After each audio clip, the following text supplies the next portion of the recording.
Hello, नमस्कार बच्चों। Study tips में आपका स्वागत है। जैसा कि आप जानते हैं कि कल मैंने अनुप्रास अलंकार के बारे में डिटेल से बताया था और आज मैं यमक अलंकार के बारे में डिटेल से बताऊंगी। यमक अलंकार, जहाँ एक शब्द दो या दो से अधिक बार आए। क्या बोल रहा है? जहाँ एक शब्द दो या दो से अधिक बार आए किंतु अर्थ अलग अलग हो, दोनों शब्दों का अर्थ अलग अलग हो। जैसे 3 बेर खाती है, वो 3 बेर खाती है। कनक कनकते 100 गुनी। इधर देखो 3 बेर का मतलब 3 बेर जो फल होता है वो भी होते हैं और 3 बेर का मतलब 3 टाइम भी होता है। तो देखो इन दोनों के अर्थ अलग अलग हैं, लेकिन ये 2 बार आए हैं। इनके अर्थ क्या हैं? अलग अलग। अब इसमें देखेंगे कनक कनकते 100 गुनी।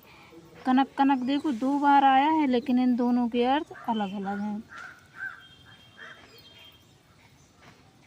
कनक का अर्थ धतूरा भी होता है और कनक का अर्थ सोना भी होता है। अब देखो पढ़ लेते हैं श्लेष अलंकार। श्लेष अलंकार क्या है? जहाँ एक शब्द में कई अर्थ चिपके हों। इसका मतलब ही होता है, श्लेष का मतलब होता है चिपका हुआ। जहाँ एक शब्द में कई अर्थ चिपके हों, जैसे सुबरन को खोजत फिरत, कवि व्यभिचारी चोर। इसमें देखिए सुबरन के कितने अर्थ चिपके हैं इसमें? सुंदर वर्ण, सुंदर स्त्री और सोना। तो बच्चों आपके श्लेष अलंकार समझ में आ गया होगा। अब अगला देखेंगे वक्रोक्ति अलंकार। देखिए वक्रोक्ति अलंकार क्या है?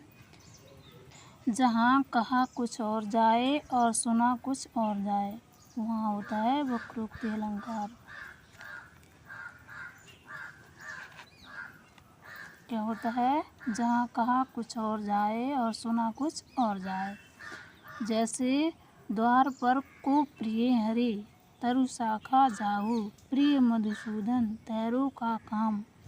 यहाँ पर कृष्ण जी द्वार पर खड़े हैं, राधा जी पूछ रही हैं कि कौन है, तो कृष्ण जी कहते हैं प्रिय हरि।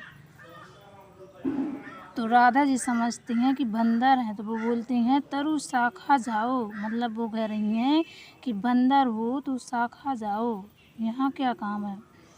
फिर श्री कृष्ण कहते हैं प्रिय मधुसूदन, हे प्रिय मैं कृष्ण हूँ।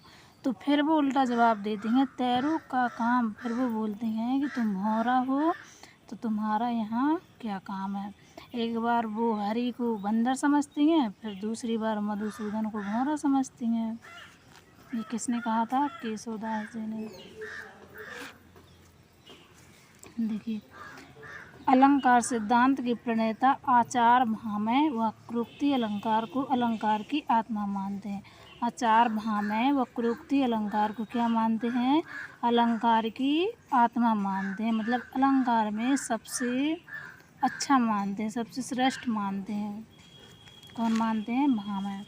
अब पढ़ेंगे पुनरोक्ति अलंकार।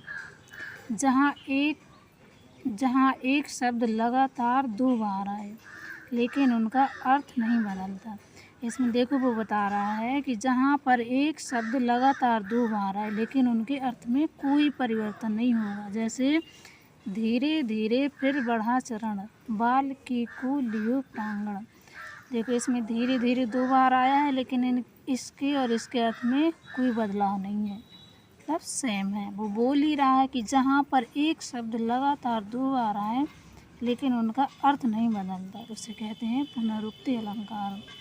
तो बच्चों आपकी समझ में अलंकार आए होंगे और दूसरी वीडियो में हम पढ़ाएंगे अर्थालंकार। जैसे हमने शब्द अलंकार डिटेल से पढ़ाया है, उसी प्रकार अर्थालंकार भी पढ़ाएंगे।